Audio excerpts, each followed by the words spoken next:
ஆண்டவராகிய இயேசுவின் நாமத்தினால இந்த காலை வேளையில் கூட உங்களை யாவரையும் வாழ்த்துகிறேன். கர்த்தர் உங்களை ஆசீர்வதிப்பாராக. இந்த நாளிலே கூட 1 நாளாகமம் 4ஆம் அதிகாரம் 10ஆம் வசனத்தை கூட வாசித்து தியானிக்கலாம்.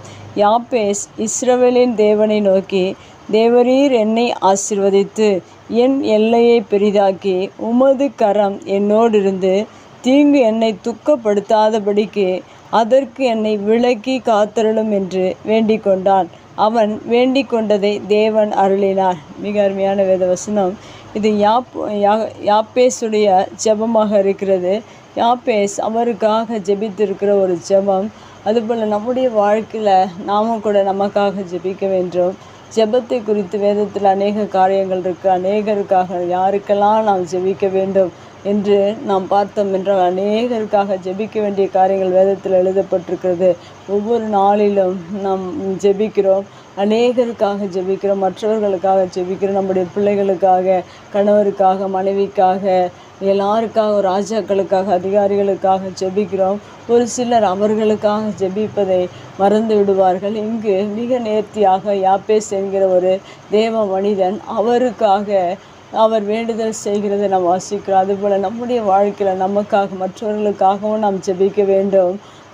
யாருக்கெல்லாம் தேவன் வேதத்தில் ஜெபிக்க சொல்லியிருக்கிறாரோ, நம்மை சார்ந்த நம்முடைய குடும்பங்கள் எல்லாருக்காக, ராஜாக்களுக்காக, அதிகாரிகளுக்காக என்று வேதத்தில் அநேகரை குறித்து எழுதப்பட்டிருக்கிறது. அதுபோல் எல்லாருக்காக நாம் ஜெபிக்க வேண்டும். நமக்காக ஜெபிப்பதையும் நாம் மறந்துவிடக்கூடாது. அதை தான் இங்கே வேதத்தில் யாப்பேஸ் என்பவர் மிக நேர்த்தியாக அவருக்காக ஜெபித்திருக்கிறார். அந்த ஜெபத்தை தேவன் கேட்டிருக்கிறார். முதலாவதாக நமக்காக ஜெபிக்கும் போது நாம் எப்படி ஜெபிக்க வேண்டும் என்று இந்த வேத வசனத்தில் சொல்லியிருக்கிறது. இஸ்ரவேலின் தேவனை நோக்கி, நம்முடைய தேவனை நோக்கி நாம் நமக்காக ஜெபிக்கும் போது தேவரீர் என்னை ஆசீர்வதித்து என்று சொல்லப்பட்டிருக்கிறது. தேவன் நம்மை ஒவ்வொரு நாளும் ஆசீர்வதிக்கும்படியாக அநேக ஆசீர்வாதங்கள் இந்த உலகத்தில் இருக்குது. உலகத்தின் ஆசீர்வாதங்கள் உண்டு. ஆனால் இஸ்ரவேலின் தேவன் நம்மை ஆசீர்வதிக்கும்படியாக நாம் ஜெபிக்க வேண்டும். உலகத்தின் ஆசீர்வாதங்கள் அல்ல, தேவனுடைய ஆசீர்வாதத்தை பெற்றுக்கொள்ளும்படியாக ஒவ்வொரு நாளிலும் உங்களுக்காக நீங்கள் ஜெபிக்க வேண்டும். ஏனால் தீங்கு நிறைந்த இந்த உலகத்தில் நாம் வாழ்ந்து கொண்டிருக்கிறோம். இந்த உலகத்தின் ஆசீர்வாதங்களை மட்டும் பெற்றுக்கொண்டால் போதாது, தேவ ஆசீர்வாதத்தை பெற்றுக்கொள்வதற்காக அவர் ஜெபிக்கிற ஜெபத்தை பாருங்கள். தேவரீர் என்னை ஆசீர்வதித்து என்று சொல்லப்பட்டிருக்கிறது. தேவ ஆசீர்வாதத்தை ஒவ்வொரு நாளும் நாம் பெற்றுக்கொள்ள வேண்டும். அடுத்ததாக இங்கே சொல்லப்பட்டிருக்கிறது, என் எல்லையை பெரிதாக்கி என்று சொல்லப்பட்டிருக்கிறது. அவருடைய எல்லையை பெரிதாக்கும்படியாக அவர் ஜெபித்திருக்கிறார். அதுபோல் உங்களுடைய வாழ்க்கையில் உங்கள் எல்லைகள் பெரிதாக வேண்டும் என்று நீங்கள் ஜெபிக்க வேண்டும். எல்லைகள் என்பது ஆண்டவர் கொடுக்கிற ஆசீர்வாதங்கள் ஒவ்வொரு நாளும் குறையாதபடிக்கு மிகுதியாக மாறுகிறது. நாம் பார்க்கிறோம், பெருகி கொண்டே இருக்கும். நம்முடைய வாழ்க்கையில் விசுவாசமாக இருக்கட்டும், பரிசுத்தமாக இருக்கட்டும், இன்னும் அநேக காரியங்கள், அவைக்குரிய காரியங்களை நாம் தியானிக்கும் போது அவைகள் எல்லாம் நம்முடைய வாழ்க்கையில் பெருகும்படியாக நாம் ஜெபிக்க வேண்டும். அதை தான் யாப்பேஸ் சொல்லியிருக்கிறார். என் எல்லையை பெரிதாக்கி என்று சொல்லியிருக்கிறார். நம்முடைய எதெல்லாம் தேவன் கொடுத்திருக்கிறார், வைராக்கியத்தை, விசுவாசத்தை, பரிசுத்தத்தை உங்களுடைய வாழ்க்கையில் தேவன் துவங்கி வைத்திருக்கிறார். அதெல்லாம் ஒவ்வொரு நாளிலும் நீங்கள் பெருகும்படியாக நீங்கள் யாப்பேசை போல நீங்கள் ஜெபிக்க வேண்டும். அடுத்ததாக அவர் என்ன சொல்லி ஜெபித்திருக்கிறார் என்று நாம் பார்ப்போம் என்றால், உமது கரம் என்னோடு இருந்து என்று சொல்லப்பட்டிருக்கிறது. இன்று அநேகருடைய கரத்தை நம்பி வாழ்கிற அநேக மனிதர்கள் உண்டு. அவர்கள் ஏதாவதெங்கிலும் செய்வார்கள், அவருடைய கரத்திலிருந்து நமக்கு ஏதாகிலும் கிடைக்குமா என்று உலகத்தில் உள்ள மனிதர்கள் மற்றவர்களை கண்காணித்து அவர்களை எதிர்நோக்கி எதிர்பார்த்து வாழ்ந்து கொண்டிருக்கிறார்கள். ஆனால் யாப்பேஸ் அவர் ஜெபிக்கும்போது உமது கரம் என்று சொல்லப்பட்டிருக்கிறது.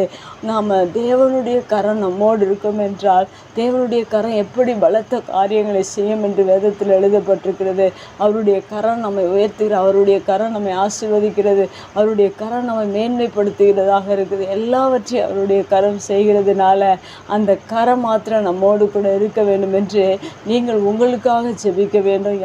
யாப்பேஸ் அதுபோல தான் ஒவ்வொரு நாளும் தேவனுடைய கரம் அவரோடு இருக்கும்படியாக ஜெபித்திருக்கு. அதுபோல் உங்களுடைய ஜெபம், உங்களுக்காக நீங்கள் ஜெபிக்கிற ஜெபத்தில் யாப்பேசை போல நீங்கள் உமது கரம் என்னோடு இருக்க வேண்டும் என்று ஒவ்வொரு நாளும் நீங்கள் ஜெபிப்பீர்கள் என்றால் மெய்யாகவே தேவ கரம் உங்களோடு இருந்து பெரிய காரியங்களை தேவன் செய்ய வல்லவராக இருக்க. அடுத்ததாக அவர் சொல்லுகிற ஜெபத்தை பாருங்கள். தீங்கு என்னை துக்கப்படுத்தாதபடிக்கு அதற்கு என்னை விலக்கி காத்திருளும். மிக நேர்த்தியாக அவருக்காக அவர் செபித்திருக்கிறார். தீங்கு என்னை துக்கப்படுது. எந்த உலகத்தில், தீங்கான உலகத்தில் நாம் வாழ்ந்து கொண்டிருக்கிறோம்.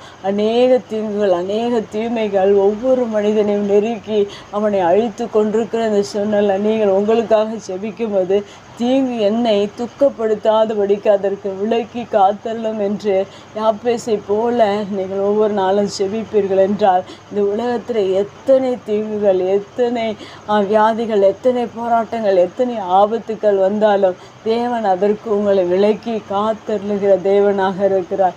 அடுத்ததாக அவர் செபிக்கும்போது காத்தருளும் என்று அவர் செபித்தார் என்று வேதத்தில் இந்த 4 காரியங்களையும் சொல்லப்பட்டிருக்கு. முதலாவது ஆசீர்வாதம், தேவன் எல்லை பெரிதாக்க வேண்டும், கரம் கூட இருக்க வேண்டும், தீங்கு துக்கப்படுத்தாதபடிக்கு விலக்கி காத்தருள வேண்டும். 4 விதமான காரியங்களை யாப்பேஸ் தேவனிடத்தில் கேட்ட அந்த காரியத்தை தேவன் அவருக்கு கொடுத்திருக்கிறார். அந்த ஜெபத்தை கேட்டிருக்கிறார். உங்களுடைய வாழ்க்கையில் ஒருவேளை நீங்கள் இப்படி யாப்பேசை போல நீங்கள் செபிப்பீர்கள் என்றால் தேவன் உங்களுக்கு இப்படிப்பட்ட ஆசீர்வாதங்களை தேவன் கொடுக்கிறவராக இருக்கிறார். உங்களுடைய ஜெபத்தை தேவன் கேட்கிறவராக இருக்கிறார். நீங்களும் செபியுங்கள், தேவ ஆசீர்வாதங்களை பெற்றுக்கொள்ளுங்கள். கண்களை முடிச்சு எங்கள் அன்பு தகப்பனே, தர்மையான யாப்பேசின் ஜெபத்தை போல நாங்கள் எங்களுக்காக செபிக்கும்போது இப்படிப்பட்ட ஜெபத்தை நீர் கேட்டு எங்களையும் நீர் ஆசீர்வதிக்க வல்லவராக இருக்கிறேன். தொடர்ந்து உங்கள் பிரச்சனைகளோடு கூட இருக்கட்டும். இயேசுவின் நாமத்தில் ஜெபம் கொள்ள நல்ல பிதாவே, ஆமேன்.